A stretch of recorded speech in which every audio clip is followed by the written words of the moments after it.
함께 예배하는 우리 모든 성도들을 위해, 또 이 자리에 함께한 모든 이들을 위해, 또 영상으로 함께하는 우리 모든 이들을 위해 하나님의 은혜와 평강이 가득하기를 간절히 축복합니다.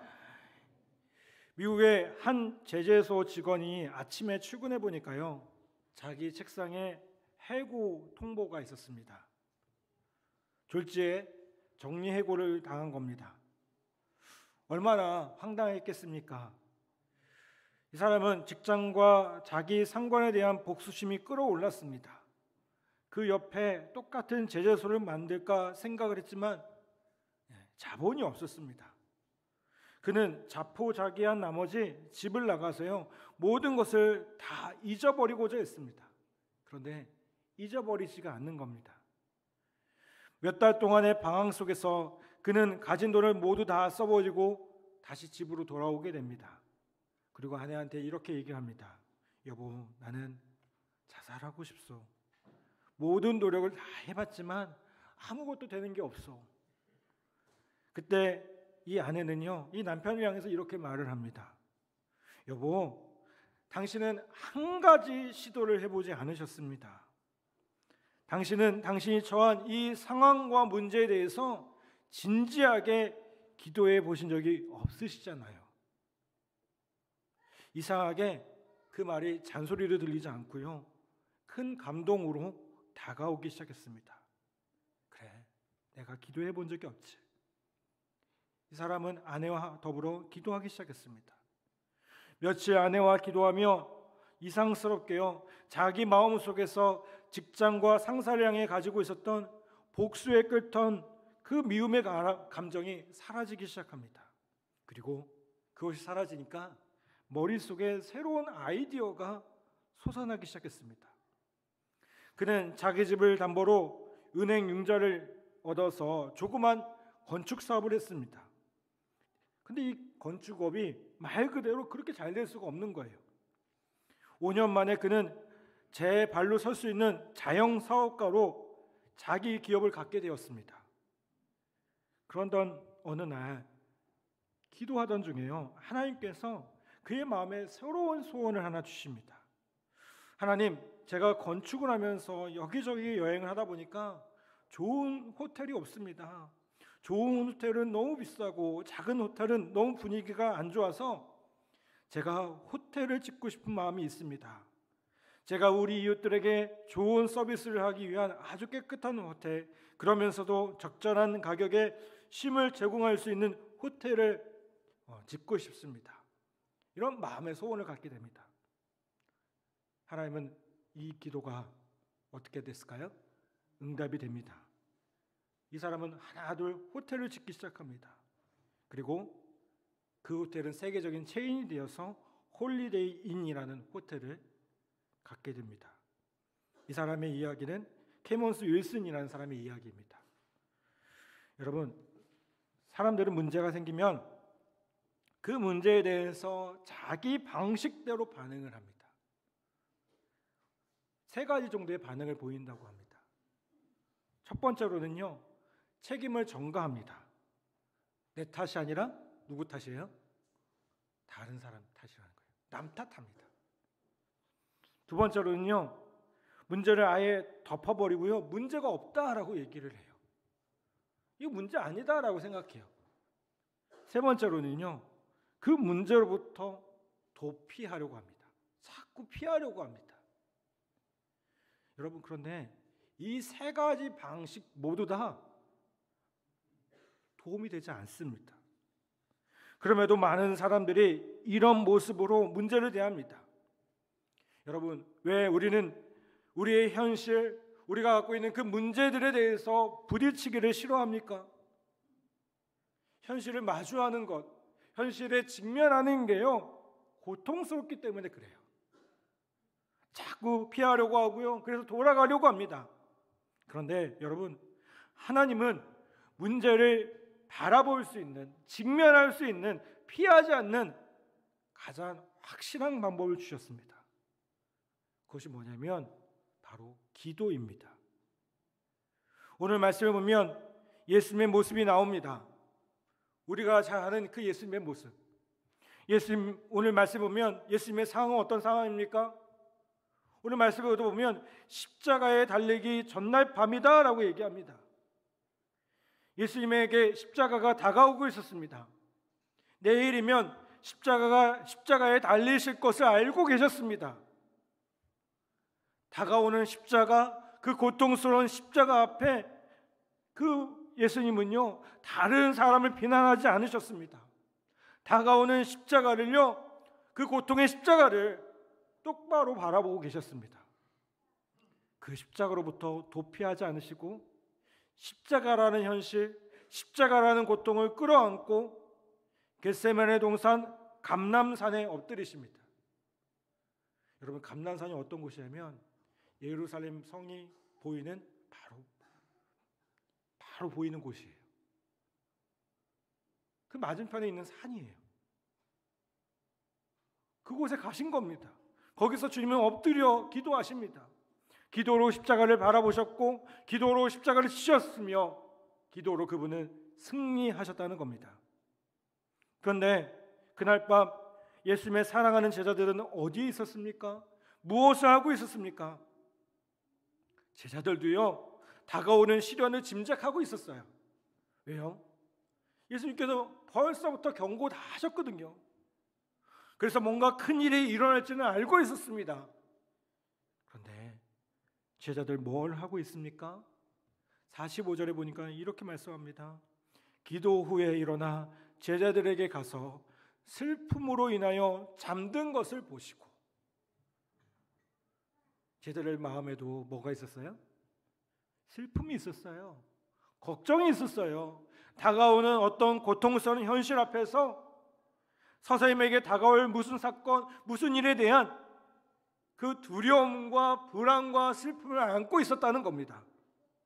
그런데 그 제자들, 예수님이 가장 사랑한다고 말했던 그 제자들은 뭐 하고 있었습니까? 기도하지 않고 잠자고 있었어요. 그때 예수님이 제자들에게 다가오십니다. 그리고 제자들에게 뭐라고 말씀하세요? 어찌하여 자느냐? 여러분, 이것은 오늘 사는 우리의 모습과 다르지 않은 모습 아닙니까? 여러 가지 현실을 보면 참 많이 복잡하고 어려운 현실 속에서 우리가 살아갑니다. 우리의 삶에 여러 가지 많은 일들이 있음을 바라봅니다.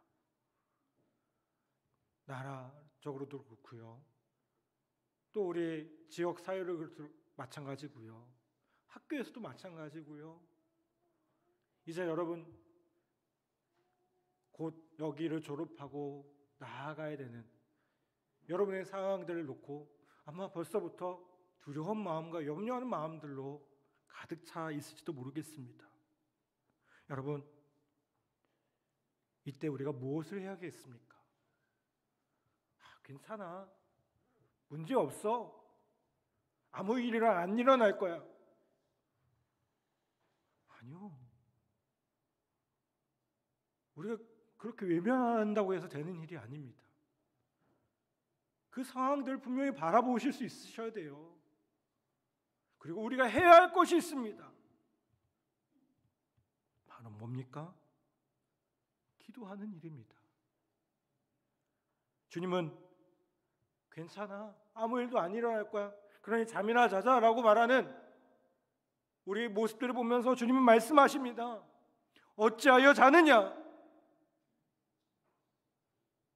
여러분, 오늘 다시 한번 이 말씀 앞에 우리가 깨어 기도하는 귀한 은혜가 있기를 간절히 바랍니다. 그렇다면 여러분, 우리가 왜 깨어서 기도해야 하겠습니까? 본문에 보면 두 가지 정도를 우리에게 말씀하고 있어요.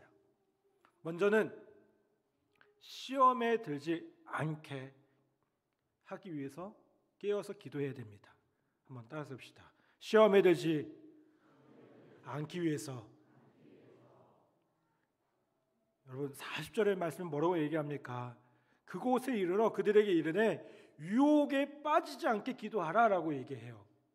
근데 이게 예전 성경 보면 시험에 들지 않게 라고 번역하고 있어요. 또 46절 보면 뭐라고 말씀합니까? 어찌하여 자느냐? 시험에 들지 않게 일어나 기도하라 라고 말씀하고 있어요. 여러분, 여기서 시험이라는 것은요, 하나님이 우리를 연단하시기 위한 시험이 아닙니다. 시험에도 여러 가지 종류가 있잖아요. 우리를 연단하기 위한 시험이 아닙니다. 사탄이, 악마가 우리를 공격합니다. 우리를 넘어뜨리려고 합니다. 악한 사단 마귀는요, 우리를 넘어뜨리려기 위해 애쓰고 있어요. 우는 사자와 같이 삼킬 자를 찾는다고 했어요. 주님은 자신을 넘어뜨리기 위해 사탄이 다가오고 있음에도 잠들어 있는 제자들의 모습을 보시면서 안타까워하시고 계시다는 겁니다. 야고보서 1장 2절에 보면 이렇게 말씀합니다. 형제들아, 너희가 여러 가지 시험을 당하거든 이라고 말씀하고 있어요. 여기서 여러 가지라는 단어가 나오는데요, 이 단어의 원뜻은 뭐냐면 여러 가지 색깔을 의미합니다. 즉, 우리가 시험을 당하는데, 시험을 만나는데 어떻습니까? 여러 가지 색깔의 시험이 있다는 거예요. 말 그대로 우리는 인생을 살아가면서 여러 가지 색깔의 시험, 형형색색의 시험을 만납니다. 가정적인 시험, 부대와 직장에서, 인간관계에서, 물질, 학업, 건강, 자녀, 여러 가지 그 시험들이 있어요. 그런데 여러분, 이런 시험 앞에서 여러분 준비되어 있으신가요? 주님은 기도를 가르치시면서 뭐라고 기도합니까? 시험에 들게 하지 마옵시고라고 기도를 가르쳐 주셨어요.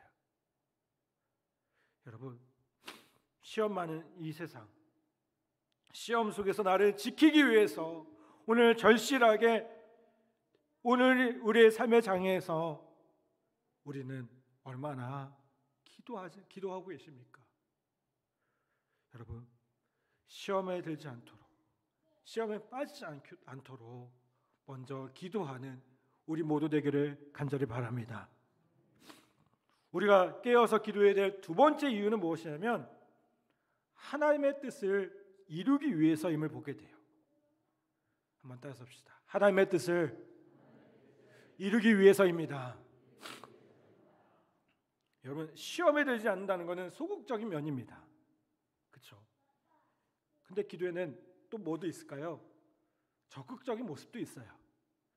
시험에 들지 않고 시험을 극복할 뿐만 아니라 우리가 하나님의 뜻, 우리가 하나님이 원하시는 것들을 이룰 수 있는 도구로 쓰임 받을 수 있다는 거예요.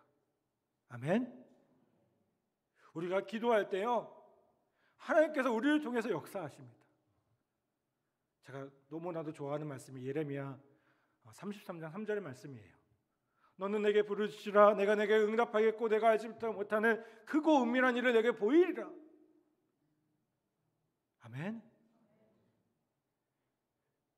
윌리엄 케이라는 인도 선교의 가장 큰 시작하는 선교사님이 이런 얘기했어요. 하나님으로부터 위대한 것을 기대하라. 그리고 하나님을 위해서 위대한 것을 시도하라. 여러분, 우리가 기도할 때 하나님의 놀라운 것들을 기대할 수 있고 그 뜻을 이뤄갈 수 있음을 바라봅니다. 오늘 본문 말씀에 예수님의 기도가 기도의 아주 적극적인 모습을 보여주고 있음을 보게 돼요. 42절 말씀 볼까요?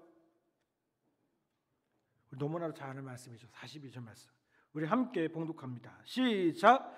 이르시되 아버지여, 만일 아버지의 뜻이거든 이 잔을 내게서 옮기시옵소서. 그러나 내 원대로 마시옵고 아버지의 원대로 되기를 원하나이다 하시니.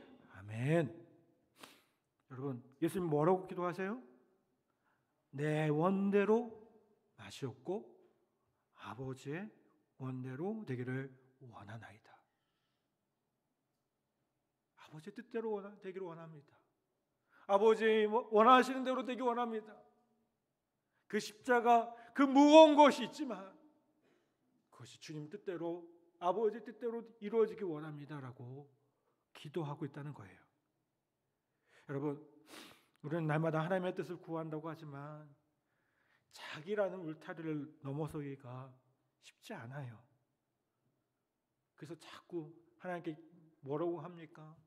그냥 달라고만 해요. 주시옵소서.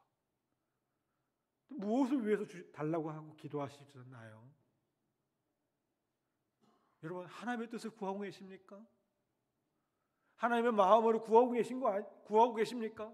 그게 아니라 그저 내 욕심, 내 뜻대로 구하고 있는 것은 아닙니까? 오래전 유머 가운데 이런 유머가 있어요. 한 형제가 택시를 탔는데요, 양쪽으로 아가씨 사이에 끼어서 택시를 탔답니다. 요즘에는 그럴 일이 없죠. 근데 합승 뭐 이런 거 잘 안 됐는데 예전엔 그런 일이 많았잖아요. 근데 이쪽 편 아가씨는 아주 안 생겼고요, 이쪽 편 아가씨는 아주 이쁜 거예요. 택시가 이렇게 가면서 또 막 이렇게 커브로 돌 때마다 어떻게 합니까? 이쪽으로 쓰러지기도 하고 저쪽으로 쓰러지기도 하는 거예요. 안 생긴 쪽으로 쓰러질 때는 이 청년이 뭐라고 기도했냐면요, 시험에 들게 하지 마시옵고, 또 이쪽 이쁜 쪽으로 쓰러질 때는 뭐라고 기도했을까요? 주 뜻대로 하옵소서. 여러분, 이게 우리의 기도의 한계예요. 이 기도의 한계. 그렇죠?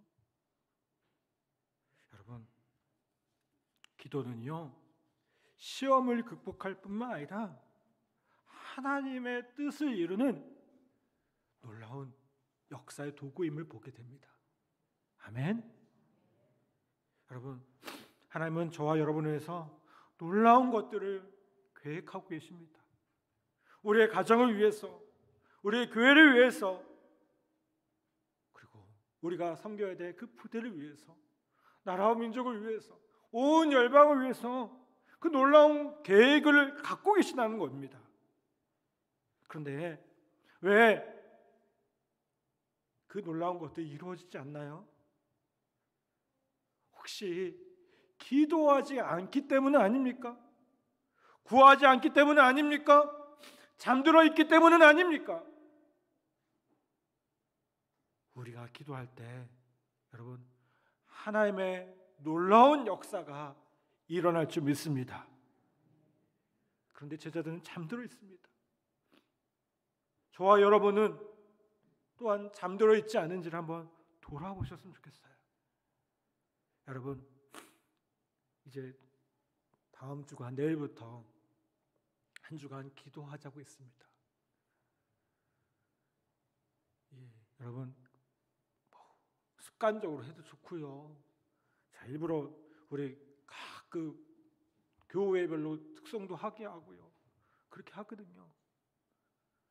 부담을 가지셨으면 좋겠어요. 목사님 맨날 부담 주시네요. 거룩한 부담을 좀 가져보세요. 그리고 목사가 기도하자는데 그게 나쁜 겁니까? 여러분, 그 기도를 통해서 다시 한번 우리의 믿음의 모습들을 점검하고 우리의 잠들었던 그 믿음의 모습에서 다시 일어나는 귀한 은혜가 있기를 간절히 바랍니다.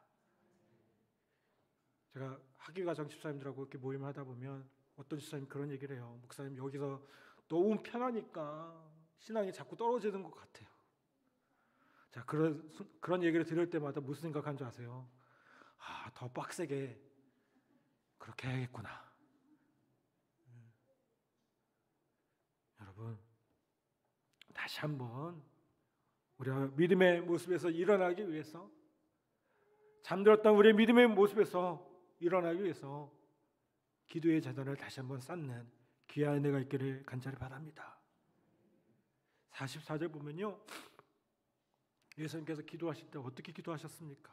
저는 이 표현이 너무나도 인상 깊어요.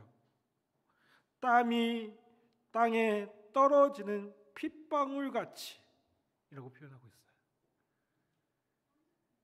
힘쓰고 애써서 더욱 간절히 기도하셨는데요, 어떻게 기도하셨어요? 땀이 땅에 떨어지는 핏방울 같이 얼마나 간절히 기도하셨으며, 여러분 오늘 우리가 그렇게 다시 한번 우리의 믿음의 모습들을 점검하고 기도의 자리로 나아가야 될 줄 믿습니다. 제가 참 좋아하는 말이, 기도하는 한 사람이 기도하지 않는 한 민족보다 강하다라는 말이 있습니다. 여러분 기도의 자리로 나아오기를 간절히 부탁을 드립니다. 다시 무릎 꿇기 바랍니다. 가정을 위해서, 여러분 자신을 위해서, 그리고 여러분의 삶의 모습들을 놓고 하나님께서 기대하시는 것이 무엇입니까? 하나님, 우리 인생 가운데 기대하시는 것이 무엇입니까? 여러분 그것을 놓고 함께 기도할 수 있는 우리 모든 성도들과 우리의 모습들 되기를 간절히 부탁을 드립니다. 기도의 무릎을 통해서 하나님의 놀라운 계획이 일어나며 놀라운 축복과 은혜들을 누릴 수 있는 복된 은혜가 있기를 간절히 바랍니다. 내일부터 시작되는 기도에 특별히 우리 또 강사님들도 모셨습니다. 우리 여기 담임하셨던 우리 김순규 목사님도 오시고요, 6회 공무 본복교회를 담임하시는 목사님들이 오십니다. 자, 특별히 부탁했습니다. 이제 곧 파송합니다. 이제 야전으로 실무로 나아갑니다. 이분들 위해서 기도해 주십시오. 부탁드렸습니다. 여러분 꼭 함께 기도하는 자리에 있기를 다시 한번 부탁을 드립니다. 아멘. 기도의 능력으로 주님의 이름으로 승리하는 귀한 은혜가 있기를 간절히 축복합니다.